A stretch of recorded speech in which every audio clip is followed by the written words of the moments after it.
जय श्री राम।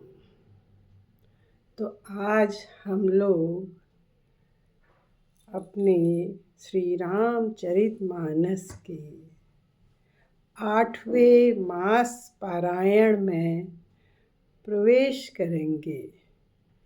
तो अभी तक जो 7 मास पारायण हुए हैं, तो इससे पहले 7वें में भगवान श्री रामचंद्र जी का जन्म हुआ।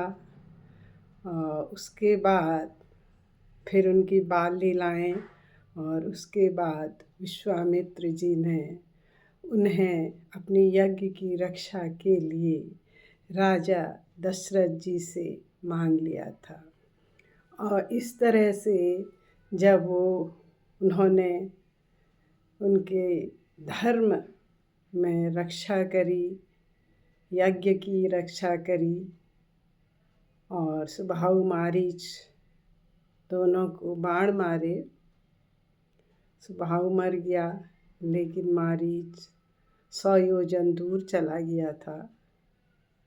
इसके बाद फिर जनकपुर से संदेशा आया कि आप जनकपुर आइए, क्योंकि यहाँ पर धनुष यज्ञ है।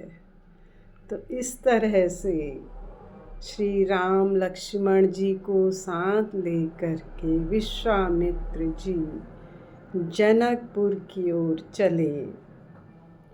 और रास्ते में चले संग लक्ष्मण दो मुनि संगा, गए जहाँ जग पावनी गंगा।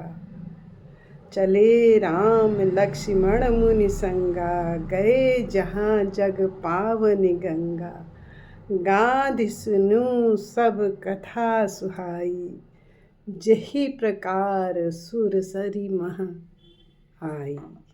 किस तरह से गंगा जी यहाँ पर आई, उसका पूरा वर्णन करते हुए वो लोग चले जनकपुर की ओर।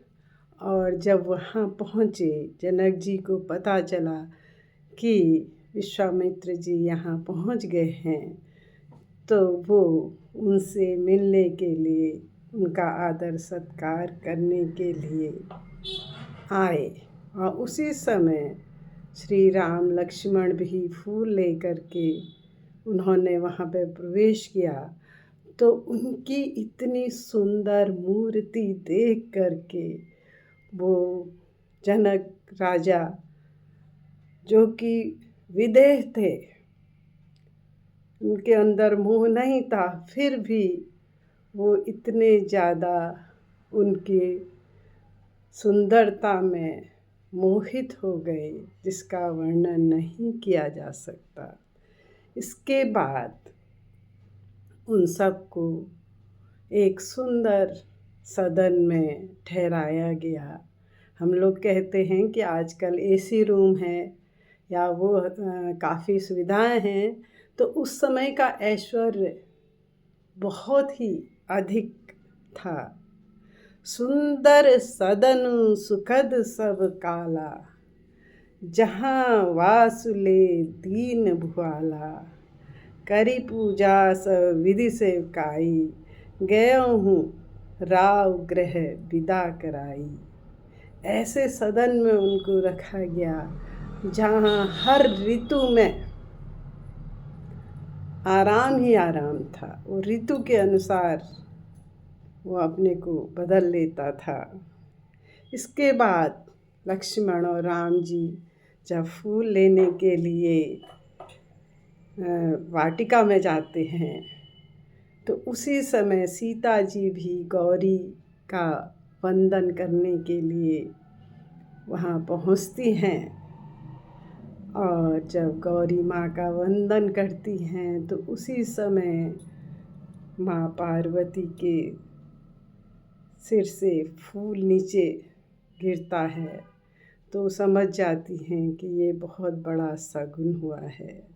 और उनसे मांगती हैं, क्योंकि राम लक्ष्मण जी उनकी सखियों को दिख जाते हैं, उनकी सुंदरता का बखान वो करती हैं, तो वो उनसे मांगती हैं, मनु जाहि राचेहु मिलहि सोबर, सहज सुंदर सावरो, करुणा निधान सुजान शील, स्नेह जानत रावरो।